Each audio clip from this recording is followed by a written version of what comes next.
Object type casting. এর আগে আমরা দেখলাম primitive type casting. Object type কাস্টিংটা আসলে রিলেশনশিপের সাথে সম্পর্কযুক্ত।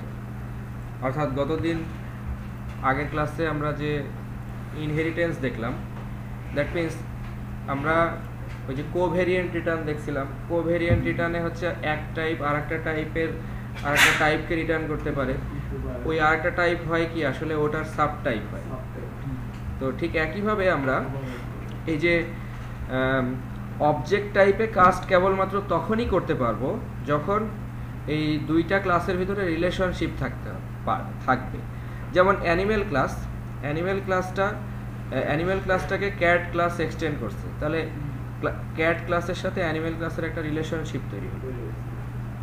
এখন আমরা এই অ্যানিমেলকে ক্যাটে আবার ক্যাটকে অ্যানিমেলে কাস্টিং করতে পারবো, ঠিক আছে? তো যখন এই ধরনের রিলেশনশিপ তৈরি হয় তখন এই ধরনের ইনহেরিটেন্স রিলেশনশিপকে আবার একটা বিশেষ নামে অভিহিত করা হয়। সেটা হচ্ছে যে এটাকে বলা হয় ইজ এ রিলেশনশিপ। মানে হচ্ছে যখন ক্যাট অ্যানিমেলকে এক্সটেন্ড করে তখন আমরা বলতে পারি ক্যাট ইজ এ অ্যানিমেল। এই জন্য এই রিলেশনশিপকে বলা হয় ইজ এ রিলেশনশিপ। তো যখন এই ইজ এ রিলেশনশিপ থাকে, ইনহেরিটেন্স রিলেশনশিপ থাকে, তখনই কেবলমাত্র আমরা একটা টাইপকে আরেকটা টাইপের সাথে ইন্টারচেঞ্জলি কাস্টিং করতে পারি, ঠিক আছে? তো মেইন মেথডের মধ্যে দেখেন আমরা এই অ্যানিমেল ক্লাসের একটা অবজেক্ট তৈরি করলাম, ক্লাস ক্লাসের একটা অবজেক্ট তৈরি করলাম। অ্যানিমেল ক্লাসের অবজেক্ট AML, ক্লাসের অবজেক্ট C। তো এই কাস্টিংটা আবার হচ্ছে দুই ধরনের, একটা হচ্ছে আপ কাস্টিং আর একটা হচ্ছে ডাউন কাস্টিং। আপ কাস্টিং মানে হচ্ছে ক্যাটের আপকে অ্যানিমেল। আমি যদি ক্যাটের অবজেক্টকে অ্যানিমেলের মধ্যে রাখি, ক্যাট তো হচ্ছে সাব মানে ছোট, অ্যানিমেল হচ্ছে বড়, তাহলে আমি ওই আগের রুলসের মতোই আমি যদি সাবকে সুপারের মধ্যে রাখি তাহলে সরাসরি রাখতে পারবো, এখানে কোনো প্রকার এক্সপ্লিসিট কাস্টের প্রয়োজন হবে না। অর্থাৎ আমি যদি সিকে AML এর মধ্যে রাখি তখন এই কাস্টিংকে বলা হচ্ছে আপ কাস্টিং, এবং এটা হচ্ছে ইমপ্লিসিট এবং এটা হচ্ছে সেফ। কারণ আমরা জানি যে ডাউন কাস্টিং করা এর বিপরীতটাকে বলা হচ্ছে ডাউন কাস্টিং। অর্থাৎ আমি যদি অ্যানিমেলকে ক্যাটের মধ্যে কাস্ট করি তখন সেটাকে বলা হবে ডাউন কাস্টিং, ঠিক আছে?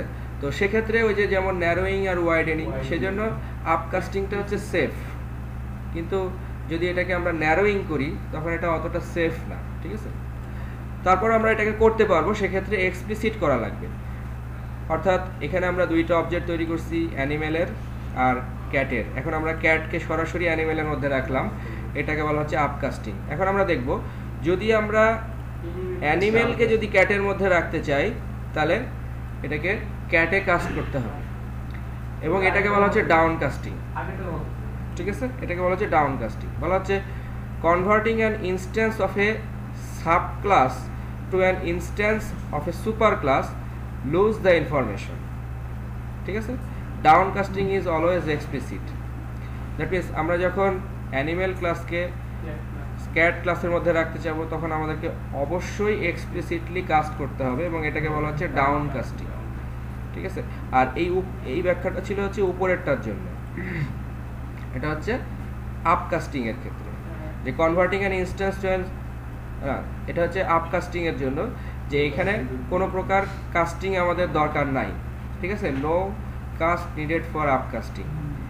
আর যখন আমরা এরকম বলতেছি যে converting an instance of a sub class to an instance of a super class lose the information, down casting is always explicit. অর্থাৎ এখানে এক্সপ্লিসিটভাবে আমাদেরকে বলে দিতে হবে কোন টাইপে আমি আবার কাস্ট করছি, ঠিক আছে? ক্যাট টাইপে কাস্ট করছি। এবং এখানে আমি এই C.health যদি বলি, এখানে দেখানো হয়েছে যে আমি এটাকে কিভাবে পাবো, বাট এখানে মূল বিষয়টা হচ্ছে যদি আমি এই টাইপকে এই টাইপের মধ্যে বা এই টাইপকে এই টাইপের মধ্যে রাখছি, এই ব্যাপারটাকেই বলা হচ্ছে কাস্টিং। এবং এই যে অবজেক্ট টাইপের যে কাস্টিংটা, এটা তখনই সম্ভব যখন এদের ভিতরে একটা রিলেশনশিপ থাকবে। এটা যে কোনো টাইপকে আমি যে কোনো টাইপে কাজ করতে পারবো না, ঠিক যেরকম কোভেরিয়েন্ট রিটার্নের ক্ষেত্রে আমরা সুপার টাইপের মেথডের মধ্যে আমরা সাব টাইপের অবজেক্টকে রিটার্ন করতে পারি, ঠিক এরকম এখানেও ঠিক তাই। যে আমরা যখন সুপার টাইপকে সাব টাইপের মধ্যে রাখতে পারি, আবার সাব টাইপকে সুপার টাইপের মধ্যে রাখতে পারি। তো সাব টাইপকে যখন আমরা সুপার টাইপের মধ্যে রাখবো সেটাকে বলা হচ্ছে আপকাস্টিং, আর যখন সুপার টাইপকে আমরা সাব টাইপের মধ্যে রাখবো তখন এটা হচ্ছে ডাউন কাস্টিং। এবং ডাউন কাস্টিং অবশ্যই এক্সপ্লিসিট ভাবে করতে হবে, কিন্তু আপ কাস্টিংটা হয়ে যাবে ইমপ্লিসিট। তো এই ছিল কাস্টিং। প্রথমে আমরা দেখছিলাম প্রিমিটিভ টাইপের কাস্টিং, প্রিমিটিভ টু প্রিমিটিভ, তারপরে আবার আমরা দেখলাম প্রিমিটিভ টু ক্লাস বা ক্লাস টু প্রিমিটিভ, বিপরীতটাও আছে। লাস্ট আমরা দেখে নিলাম হচ্ছে অবজেক্ট টাইপ কাস্টিং। তো জাভাতে আসলে এর বাইরে আর কোনো কাস্টিং নাই, এগুলোই হচ্ছে কাস্টিং এবং কাস্টিংসের রুলস।